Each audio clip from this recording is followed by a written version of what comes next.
All right, we'll bring the Flood Diversion Public Outreach Committee to order. And the first item on the agenda is the minutes.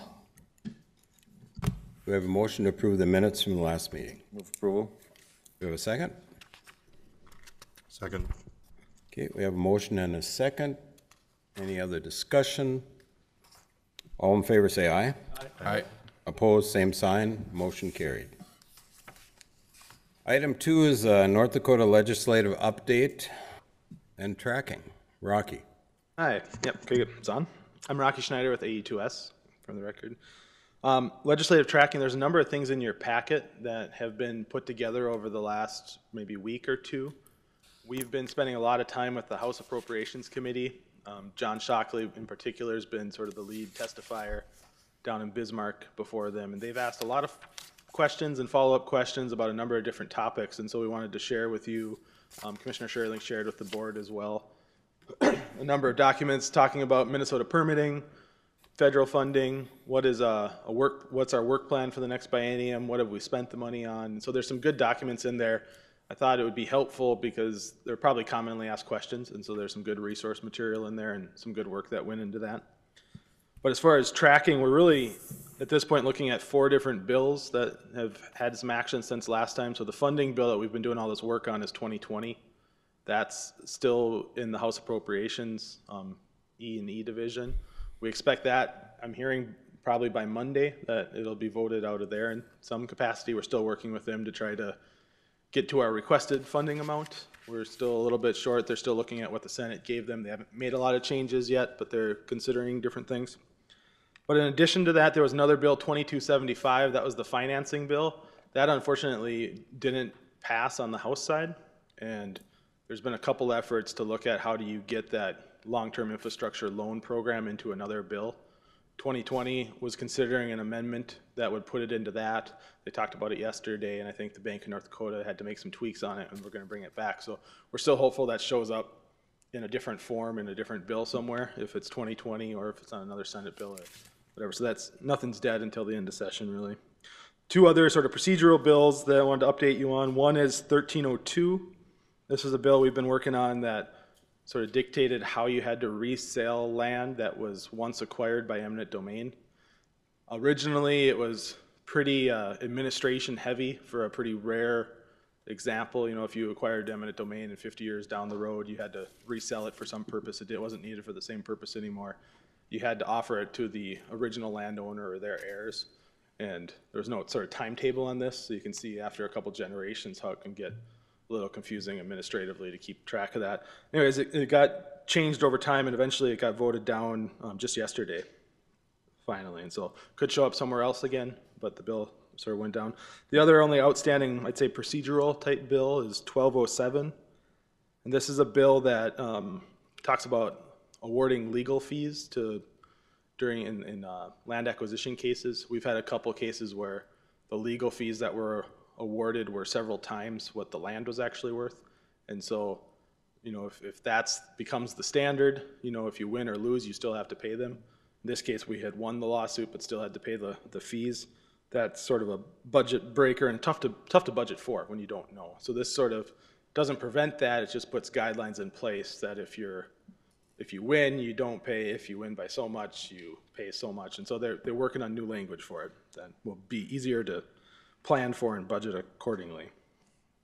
I don't know if anybody has any questions on any of those handouts. I think some of them are helpful anyways.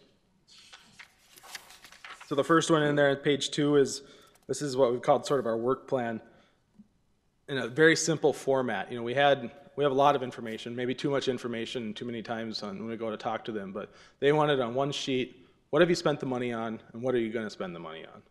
So there's no fancy charts or anything. It's just bullet points. Here's sort of our highlight reel of what's been spent, and then sort of the 1921, the next biennium, and what we're going to spend it on, and some dollar amounts there. And the next handout's the federal funding. Maybe I spend a little bit of time on this because I think it's later in the agenda too, but we just got a funding commitment increase from the federal government from $450 million to $750 million. This is met, I'll just say, with skepticism and by the legislators in Bismarck, and they're skeptical that the money will keep coming in or that it has come in, and so they really want to know how much have the feds actually appropriated. And this is a very good breakout of the three types of federal dollars that have been received. Originally, we received feasibility money, but starting in 2008 for that study, which totaled 11 million. Then we switched to what we call the PED phase, where it's really design money, but that goes through a federal budgeting process. And we got 29 million in that pot. And then since we got the new START provision in 2016, we've received 98 million of construction funding. And so at some point that becomes real money. And you know, the last 2 years we've gotten 35 million each year. So we've actually gotten more money the last 2 years from the federal government than we received from the state, which is sort of interesting. So it's a good progression, I think. And hopefully going forward as we continue to clear hurdles, that is continued to be the case. So they can sort of catch up to where the state's at. But I know the state's worried about this, we're worried about this, because it is an annual risk that we have to go back and ask for more money, so it's never a guarantee, but we have as close to a guarantee now with the new PPA signing as you get from the federal government. So have you gotten any feedback on this? Yeah, I think the legislature over the last, at least the Appropriations Committee that we're in front of, was very pleased, I think, with this information, and John Shockley presented it. A bunch of people worked on it, and so thanks to them, because it's usually pretty quick turnaround. You know, you get some questions in the morning, and sometimes you have to answer it by the afternoon or the next morning, and so I heard they were impressed with the turnaround time that we were able to provide all this. And I've always contested that there's no question we probably haven't heard before or don't have an answer to. Some take a little longer than others, but it's tough to stump us. We'll have something, and it's probably already prepared, so we welcome questions. One interesting thing, if you look in the third sort of handout, the stapled document, that first item is Minnesota permit condition analysis, but this isn't something that we've shown a lot, but it's in the permit, is actually the table here is the 54 conditions. There was a lot of interest in this, and I think some arguments being made that all 54 conditions have to be met before construction can start, and the argument was that, you know, this isn't really a permit because we have to do all these things before we can actually start, and we'll never be able to do all these things. And so we broke them out into three different categories of, you know, ones that have to be met before each phase, ones that have to be met during construction, and ones that have to be met after construction or aren't related to construction. So that really breaks them out differently. And then the question that we also got is there's 54, the two other dam permits that were issued last year. And so Minnesota hadn't issued a dam permit in 30 years. I think we all remember hearing that. Last year they issued 3, and they had similar number of conditions. Ours had a couple more, and so the legislature asked, well, what were the couple more? Were those sort of the showstoppers? And so this analysis on the left side of the table there shows which ones are consistent with the other permits and which ones are unique.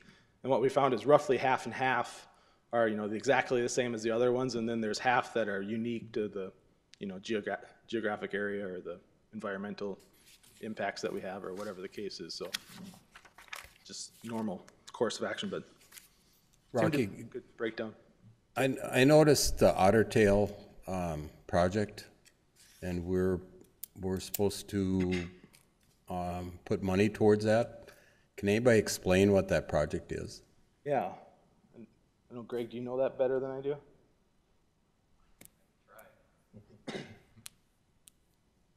I know just enough that I have to come back and give you information, but maybe Greg knows. Thanks. Greg Thielman with Houston Moore Group. I believe it's a channel restoration project on the Otter Tail River in probably down in parts of Wilkin and Otter Tail County. I think over the years, as part of flood control, they channelized a large portion of it, and now there's problems with erosion and stream bank degradation. So I think the project involves trying to restore some of that channel to its natural condition. It's a project that the Buffalo Red River Watershed District has developed over the years, and I think the intent is for this project to fund a portion of that through the permit condition. Does the water end up in the red? Yes. It does, so that erosion then is probably detrimental to the river. Yeah, and I believe it's part of the mitigation for aquatic habitat. Okay. So the Otter Tail and the Bois de Sioux come together at Wahpeton and form the red. So. All right. That's all I know. Thank you. Thank you. So as that was any other legislative questions, happy to answer them, but we continue to work diligently on that. So. It's a big effort. Yeah, so I've heard, April 25th-ish timeframes for when the legislature is done, so we're, probably less than a month away at this point of being done, or about a month, and so it gets a little fast and furious at times down there right now. Okay. Kevin. I just want to comment, Rocky, I appreciate this this breakdown on these 54 conditions with the 3 different types. I think that's very important so that we understand, which ones need to be done, at what point in time in the project. I think that's very good to have that determination. Now that you say that, I should probably disclaim a little bit. So this is our interpretation of it. Well, that's a good start. So the DNR didn't weigh in on when they have to be done other than the actual text that's in them, so it's our interpretation of them. So Sure. Yeah. A little bigger print would be nice, but. Yeah. That's how we fool you, to keep Yeah, right, yeah. You want to continue, Rocky? Sure. Lands outreach activities. Nothing in your packet on this, but I think we sent out 500 and some letters to property owners. We continue to field calls. I'd say the call volume probably hasn't been as high as we expected it to be, but I think the ones that have called are fruitful and they continue to come in. So I think the pace of them is still good. In some ways it's better, maybe as a better pace, manageable. But I think we've gotten, a few dozen calls, and a lot of them are interested in the buyout process, what that is. I'd say maybe the unfortunate side of things is a lot of the residences, I guess, or have structures, they're on we call the fringe, in that area where conditions are, while we're getting pretty near final, they're still a little unknown, and there's a couple, they're just interesting examples where maybe you lose access, or it's almost touching your house and that sort of thing, where we are in the situation where we have to offer a buyout, but they don't necessarily need to be bought out, but it does put some development restrictions on other parts of their property, and so it puts them in probably the landowner in a more unique situation, and so they take longer to talk through, and they have some time to think about it and that sort of thing. But I know as we're getting ready to submit the Clomer to FEMA here in a couple days or week or so, and that'll help cement some of that data, and so that'll be helpful. But most of the requests have been from the fringe, which we have to deal with, but is a little bit trickier, so it's not quite as black and white how to move forward. But there is options for There's options, yeah. And I think they unanimously sort of appreciated the information and the reach out, so I think it was the right time to do it. They're getting the right information, and so we're happy with that side of things. All right. Next. Any other questions on lands? Happy to answer, but that's sort of a short update on it. Go ahead, Rocky, on outreach to Minnesota. Yeah, and I don't know, maybe Commissioner Campbell wants to handle this one instead of me. There's a couple of letters in the packet there. Sure. Yeah, I can't remember the exact date, but Commissioner Sherling and I and Rocky and Eric Dodds had gone to the Becker County and Otter Tail County Commissions to talk about the project and the importance of the project, not only to us locally, but what it meant to them being part of our region, and the impact to some of their folks who drive here daily to work. And so we had a really good discussion with them. There were an awful lot of questions raised on the part of those boards. And when we left, there were certainly, and we did talk about the contested case with the Buffalo Red, and obviously those counties are, along with us and Wilkin, make up the counties involved in the territory of the Buffalo Red. And we got very good support from them in saying that they agreed that the contested case is not the way to go in terms of the Buffalo Red permit, that they should, whatever concerns they have, they should deal with them within their own permitting process. So that went really well. And I would like to add, I think it's going to be important for us to follow up with them with future meetings they felt really good about being, informed about the project.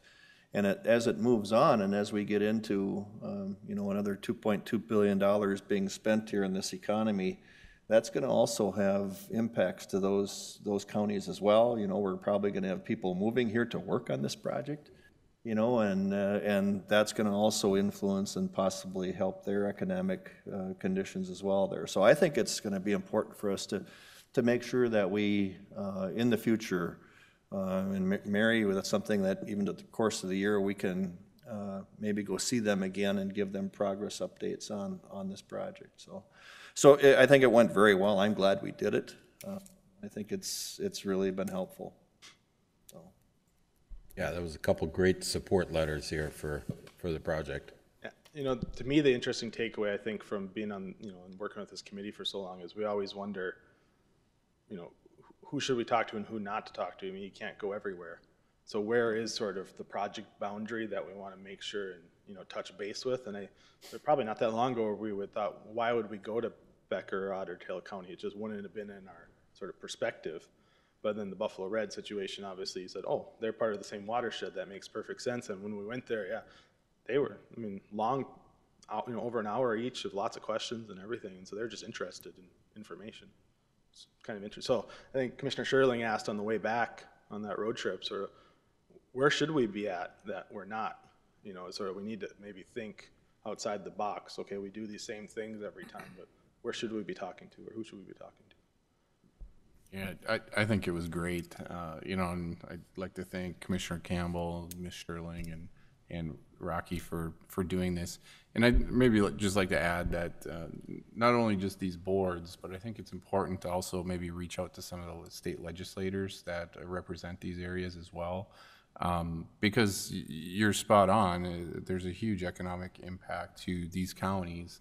I know a lot of people in Becker and Otter Tail County commute to Fargo-Moorhead for work, and they have their second homes in those counties as well. Mm-hmm. So there's a large amount of constituents that the legislative representatives should be concerned about, and they should know how this project is impacting those constituents. So, maybe just for future discussions, I think the thought process is great. I think Ms. Sherling is spot on that.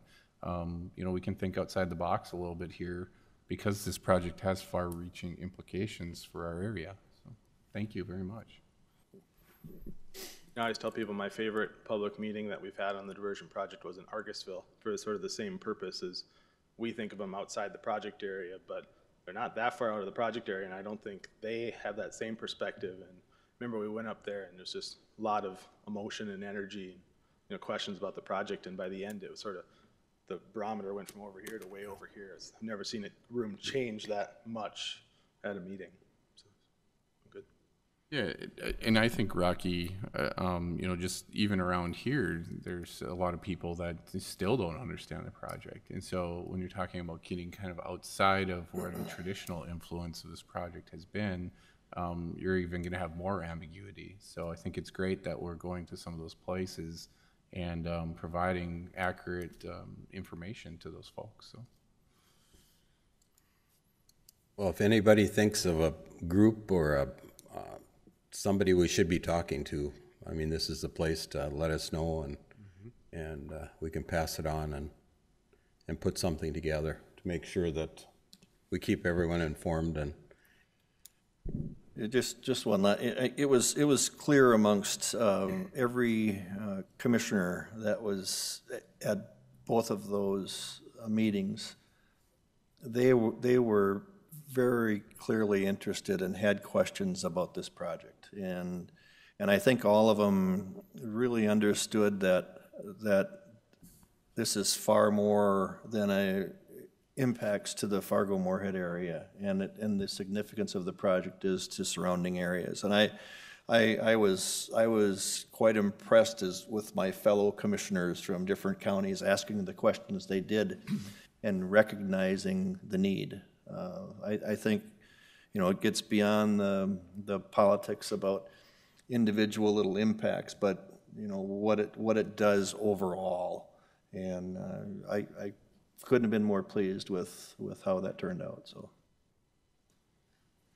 There are a number of, outside of the counties, there's a number of cities in Minnesota that we're continuing to try to meet with that are in sort of the project area.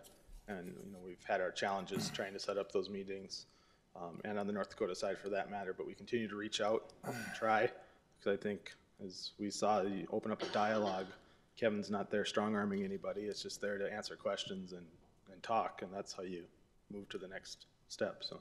And that just makes me wonder if we, prior to when we had the staging area, we had the impacts that went all the way north as far as beyond the Canadian border. And we heard from we heard from Norman County and some of those north that with their concerns, and I don't think we should stop talking to them. I think it might still be worthwhile for us to go see them as well and show them the plans and maybe give some reassurances to them that, what we're doing now and what this new plan does not impact them. And I know there was a couple of members from the Norman County area that served on the governor's task force. And I think through that process, it really turned them around on the project as well, but I think from Georgetown north, I think we still need to do outreach to those folks to make sure they understand this project moving forward, and that we're doing everything we can to minimize impacts to everybody. So, Mary might.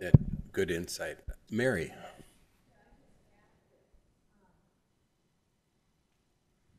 Two microphones.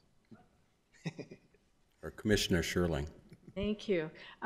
So I would just add, working with the Red River Basin Commission, and some of you do as well, I get questions all the way up, through Grand Forks. They're still concerned about impacts, and I know that's come up in the state legislature. I mean, there's just rumors kind of swill around, and what are those impacts at 100 years and 500 years? So I think continuing having contacts all the way up to the Canadian border are really important to do. All right. Next item, federal funding update. Do we need to go through that again? Not really. I think everyone probably saw the news, but it was obviously a big deal. And I just want to maybe take 1 minute for maybe our own edification, but those watching or rewatching, is the federal government has a several-step process on how they fund things. First, a project has to go through all the study phase, and then eventually that study phase ends with authorization. This project received authorization in 2014. In the funding world, all authorization does is allow you to get in line for money, right? And so then we have to change lines, go over to the other appropriations line, and before you can start that line, you got to sign a project partnership agreement, which sort of commits to, okay, at the end of the day, here's how much we're going to pay. So we had that at $450 million. That's what changed a couple weeks ago to $750 million. Of that, we've received the $98 million of the $750 now. But we've been in that appropriations line for a while. And so while we have this committed number of $750 million, it doesn't mean they write a $750 million check. You still have to get annual appropriations. Just like the North Dakota legislature has legislative intent for a certain amount that we're asking for, but then each biennium, they give you a piece of that. So it's a similar process, but it's been a lot of confusion, especially over the last couple months, and working with legislators and both sides of the river.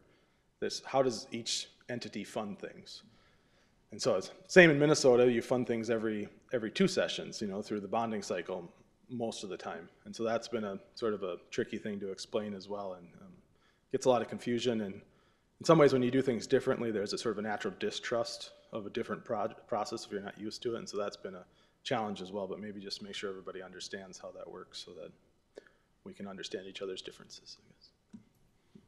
I think that's a good explanation, Rocky. And I guess a question for you, maybe just to clarify for me and maybe those watching, Minnesota operates a little bit differently than North Dakota and the federal government in the fact that very rarely have I seen an authorization for a certain amount. Usually the funds are approved through the bonding bill, which is legislative action, and the money then comes, you know, that way. Is there a process with the state of Minnesota that you know of that is more of the authorization of a certain dollar amount? Because I think this was a topic that came up with the North Dakota legislature, and I always viewed it as maybe just the differences in the state and people being used to how things operate in North Dakota, and maybe that being different in Minnesota. My general understanding of that, my experience has been that if you can get through the environmental process and the permitting process, that sets up the approvals that you need. And then what the costs are what the costs are. Right. You know, and it's more centrally funded, and so it's all sort of funded out of, you know, the capital. Where in North Dakota, you have a cost share agreement with your state water commission versus the DNR.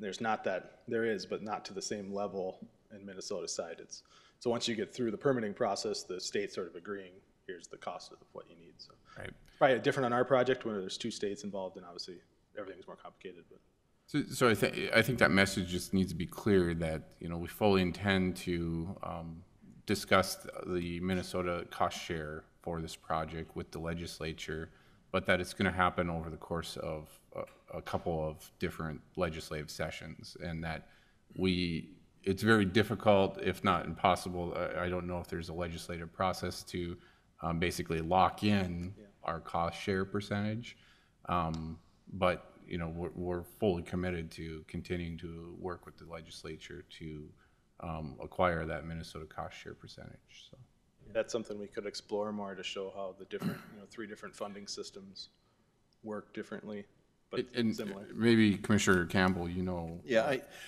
Joel, I think you're correct. One of the things in Minnesota is these types of projects are not funded through a general fund or anything like that. They are funded through bonding, and typically in the state of Minnesota, the state does one major bonding bill every 2 years. They will have an off-year bonding bill on occasion, but it's much smaller.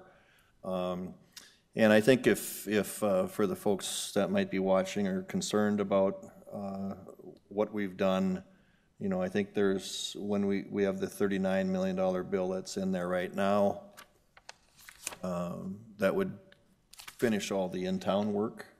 It's still part of the overall diversion plan. And that's kind of the first dollars that we're looking at, because it's stuff that would be ready to go.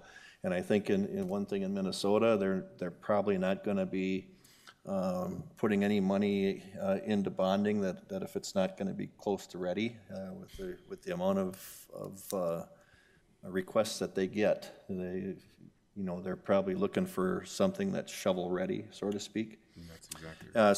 So what we've done though is, and I think, Councilmember Paulson was involved with that, was the draft letter that went to the governor that basically said we were requesting $27.5 million for each of the next 3 bienniums. Correct. That would then cover the remaining $86 million that we're requesting from the Minnesota side.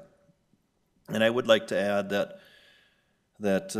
it seems to me that Governor Walz he was in town on Monday, and he did mention that he's been having quite the dialogue with his counterpart in North Dakota, not only regarding current events but long-term solutions. And I my interpretation of that, and it's my interpretation, is that he is on board with this, and I think that's going to be important for everybody to know that he understands the mitigation, and he said, his words yesterday, the most important thing are life and property, and there's nothing more that this project is meant to do is to take care of life and property. And so I think we're on the same page. So, but again, I think the funding mechanism, we'll have to see. Now this year we have that $39 million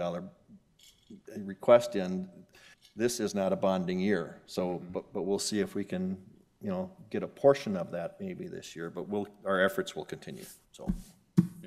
And just a note there, you know, we have been talking with legislators in St. Paul, and the bonding chair does believe there'll be a bonding bill this year.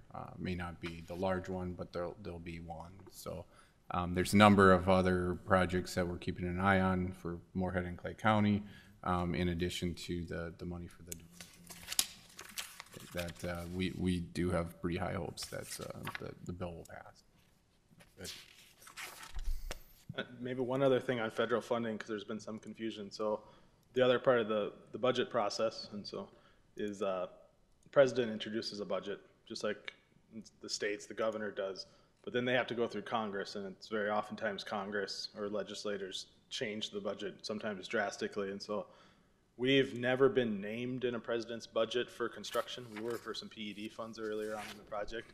We, again, were not named this year in the president's budget, but there is a pot of money in there that Senator Hoven pointed out that's for P3 projects, and it was $150 million in a pot for P3 projects.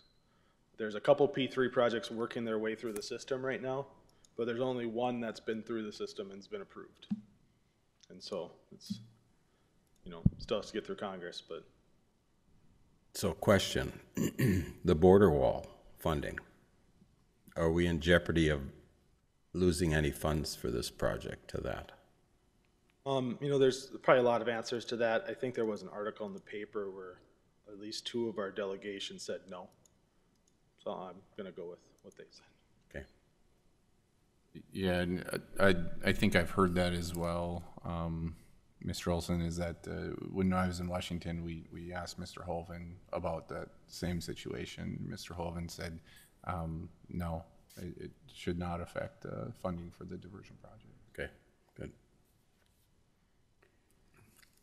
Anything else on the federal side? If not, we will go to the new fmdiversion.com launch and the traffic. Hi, Hi. I'm Tammy Jo, if for those of you that don't know. So our analytics this month are pretty standard. It is a little bit of a shorter month, so it looks like some of our numbers are down. It's just that there's fewer days. One thing is that we did see a little bit more traffic on some of the maps pages because of the letters that were sent out. And we kind of saw that towards the end of February on the website. So to me, that indicates that when people got the letters and they went to the website, they knew how to get to the maps and look for, we thought that that would be the most important thing anyways. We do have a new 3 questions video for you to watch today.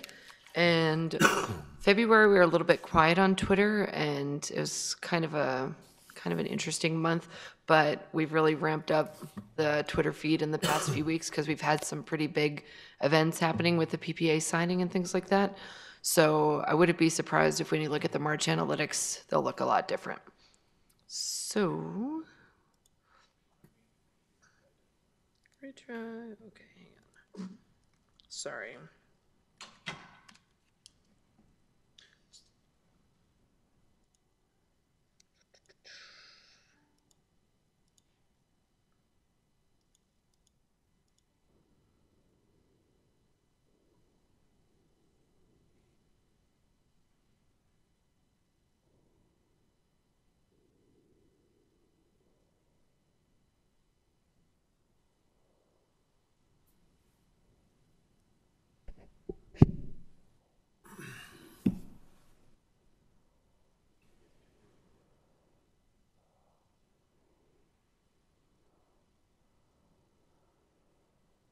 One minute.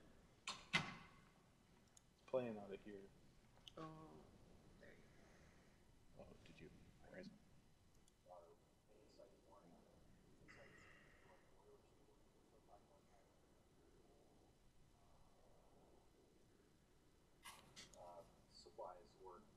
It's not Brian's fault. He asked us if we had something to play, and we said no, and we got approval while we were sitting here. And so, Can we come back to this? Sure, yeah. Yeah, that's fine. Do we want to mention the emails? sure, go ahead. So one thing that we are doing now, because it's getting so close to the end of session, so we're kind of ramping up our email contact with people that are on our list and also legislators. And so if you hear some more discussion about some of these 3 questions videos, that's what we're starting with in terms of distributing information. We're just featuring one video and pulling a quote from it and saying, hey, here's somebody's thoughts on the diversion project, check it out. So And just maybe part of the reason why we're doing that is I think this time in legislative session is there's been so much information thrown at them, and I think probably those on both sides are throwing out bullet points that are So when I talk, confusing. And so trying to add that there's a lot of people involved in this project and involved in the area. And I think that's the point of these videos to begin with, is to try to put a face to the project and face to the diversion authority. And so those of you that have done this appreciate it, because I think it does add a lot. So.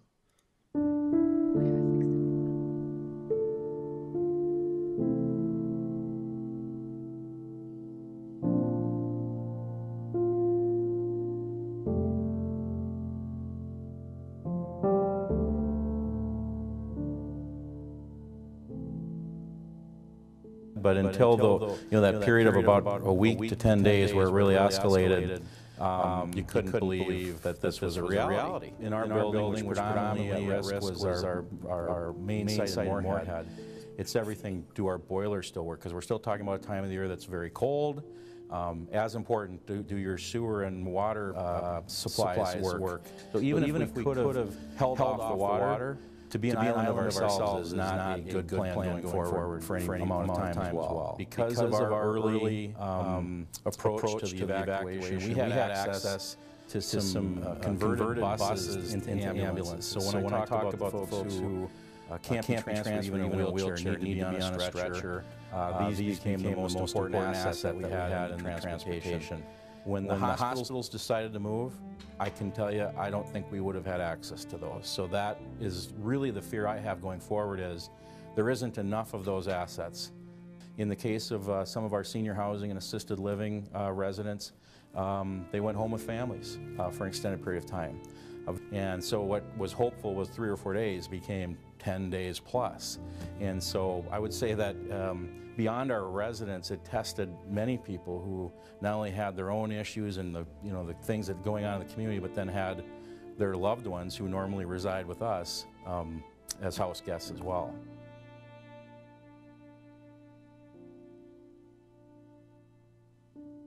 In terms of total cost, I can't even put a price on it. Just the transportation alone had to be hundreds of thousands of dollars.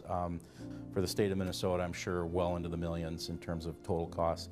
The impact on our folks, it's hard to quantify. I know that for days afterward, I wouldn't call it post-traumatic stress necessarily, but it does really wear people down. We had no deaths, which is what we were told at the time, fairly common, and common to the extent that each resident is given a body tag, and one of the options is deceased. So you know that this is a pretty serious issue when you have to relocate that number of vulnerable adults in a very short period of time. And it wasn't, the gravity of our situation wasn't lost on us then, and it certainly isn't now.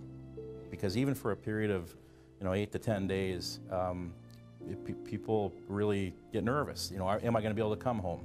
And the trauma and the different things that causes for folks is hard to measure.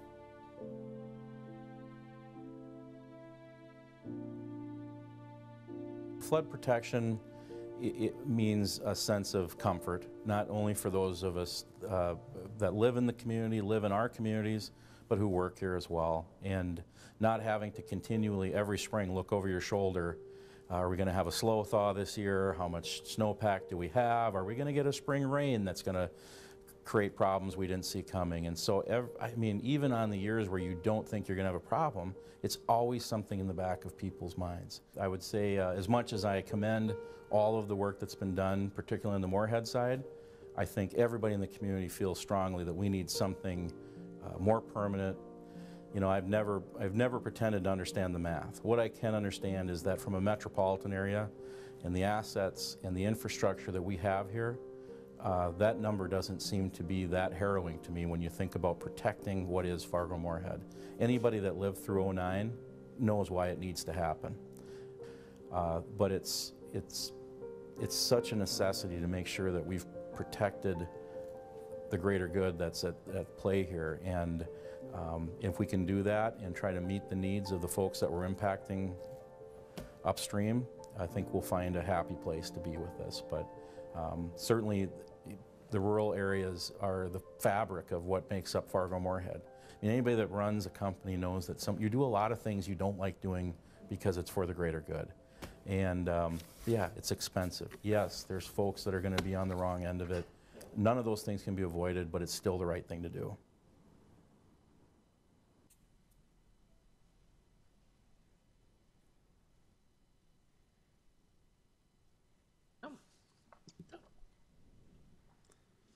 Very nice, Tammy. Thank you.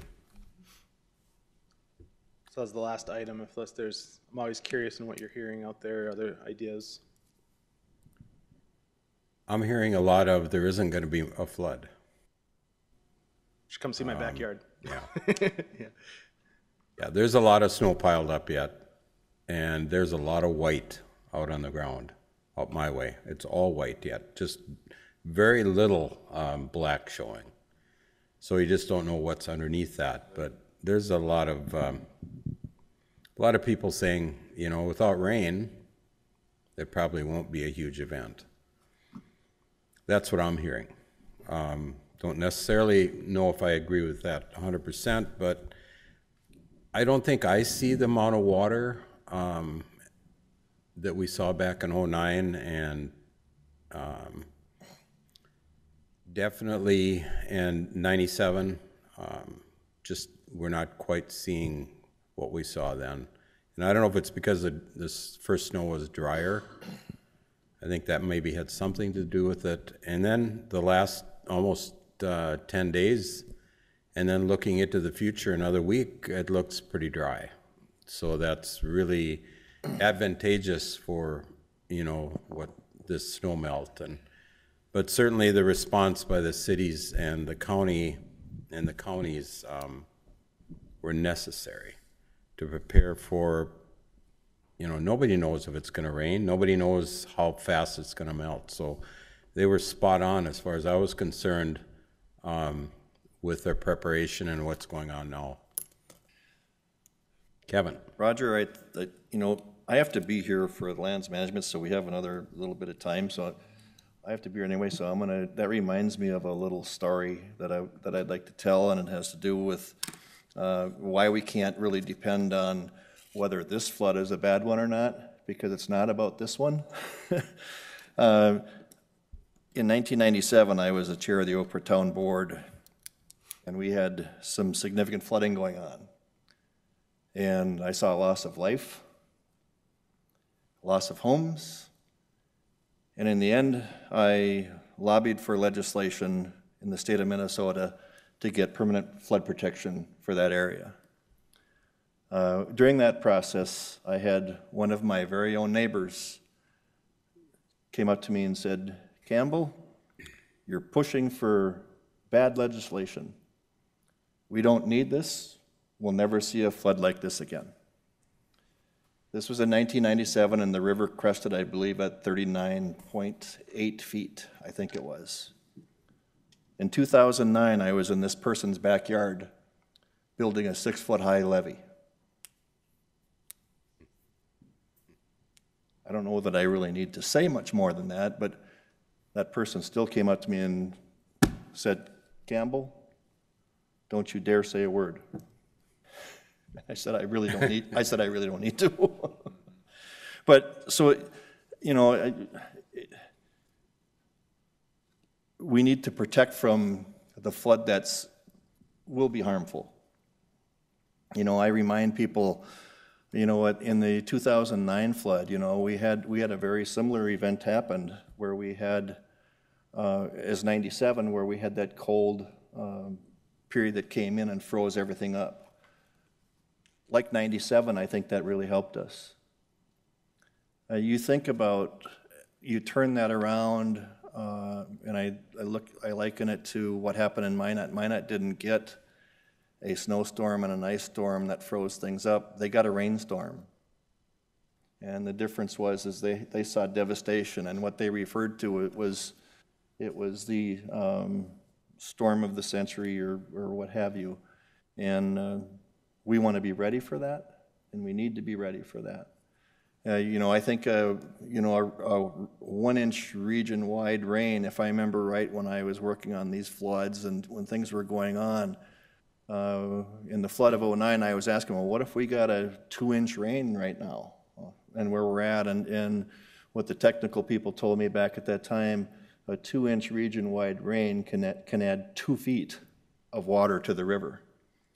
You know, so when you think of how close we were in 2009 to seeing this catastrophic event, think if instead of a snowstorm, we would have had a 2 or 3-inch rainstorm. You know, and we lose track of that. I need to say this, and I'm going to say it as a public outreach. I have never done this. It's never been about land development. It's never been about one area being able to grow. It's been about saving what we have. And I think that's a public outreach message that we don't talk about enough. And I think it's extremely important that we remind people. And I think the governor said it very well here the other day.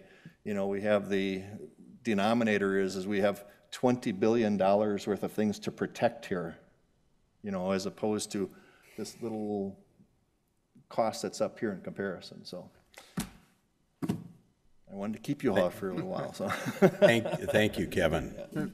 I want to just, go ahead. Well, I'll just add a little bit tag on to Kevin, since we need to waste some more time for him here.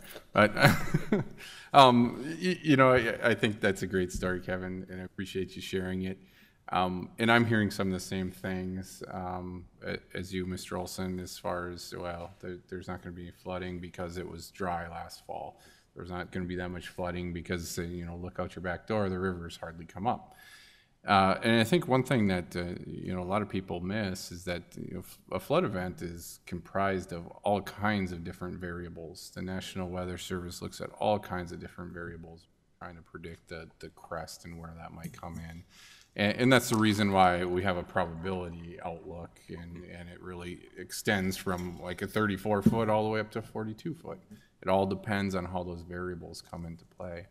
And you know, I think, you know, people never expect Mother Nature to be out of line as it could be in order to cause a problem. And, you know, we've seen a lot of storms of the century lately, which is kind of odd considering a century is a long time.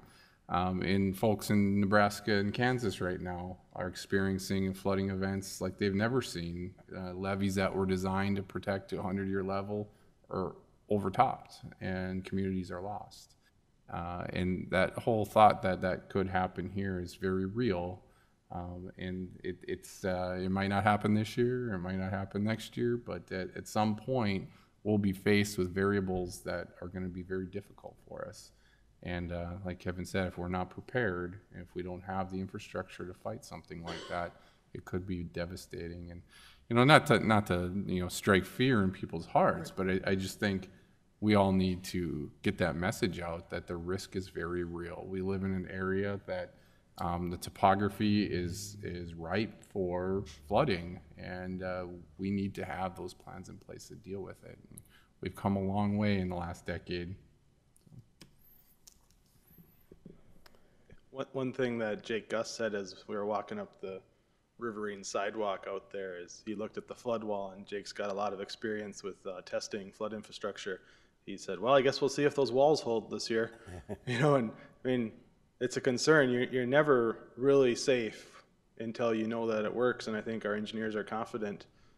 But every flood puts a lot of pressure on a system, and so flooding is not something you take for granted, because you never know. I did just talk to a farmer from Nebraska this morning. He called me, and I've known the gentleman for a few years. And I said, well, how bad is it? And he said, it's pretty devastating. Just the amount of damage to infrastructure, the amount of damage to personal property, the amount of damage to livestock, and the amount of damage to the fields, he said, and the debris cleanup are just unreal. He said, I have 4 quarters that are irrigated on this one farm. He said, I can't see the the tires that drive the irrigation system. That's how deep the water is. And this is after a while. I mean, I think it peaked here last week where he was at. So, and I said, well, how come you were so caught off guard? And he said, you know, we had a fair amount of snow, but probably not overly amount. But he said it warmed up quickly, and we got a fair amount of rain, which just sped up the flow of water. And he said it just overwhelmed the system. And so that's about 400 miles south of here. And yeah, they're going through some pretty traumatic times down there. So, You know, and there's an awful lot of areas down there in Nebraska that have never flooded before that are flooded right now. And so you hear that quite a bit. Well, I've never flooded before. I've never flooded before. If the variables are right, the water will be there. And, you know, it's something that we just need to keep in the back of our mind, I think. So. Any other stories?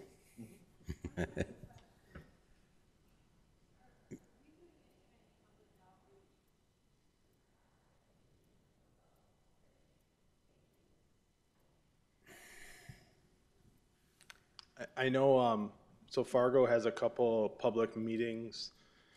I think they're next week. John, I don't know if you know, but I know there's a couple like neighborhood public meetings, so not in conjunction with sandbags, but in conjunction with sort of flood preparedness, that the diversion will have booths at.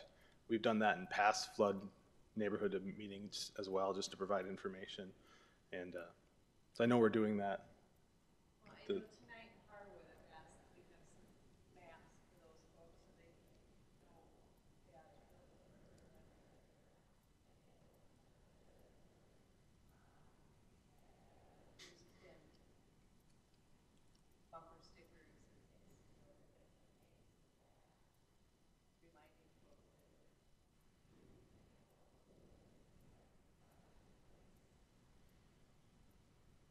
As sad as it is, I think anytime we have a flood, I mean, you can just go on Facebook and read every forum story. The first comment is something about how, they just want money for the diversion. That's why they're talking about flooding. And so you're sort of a no-win situation when that's the first response from some cynic out there. And so you try not to leverage sandbagging in that way or that sort of thing without having the risk of that. But of course, that's why we're doing the project too. And so it's, how do you balance that without, the fear? You don't want to sensationalize it either. So it's a tricky subject. Yeah. I think you're right, Rocky. I think Commissioner Sherling's spot on, and we're going to be having some neighborhood meetings coming up next week in Moorhead throughout the entire community, talking about different elements of what's happening in the certain neighborhoods. And I certainly think the diversion discussion should be a part of that, so people are aware that things are going to get better and better and better as we keep moving towards this goal of permanent flood protection, and getting that message along with it. I think in most cases, Rocky, we can handle that. The council members that are going to be attending those, the mayor's going to be at most of those meetings. But it certainly wouldn't hurt to reach out to Ms. Volkers and have a discussion with her too, to just, to make sure that we are talking about the diversion as being the ultimate goal, so we don't have to go through some of these things in the future. Any other comments, suggestions? If not, I will ask for a motion to adjourn. So moved. And a second. Second? All in favor? Aye. Opposed, same sign. We're adjourned.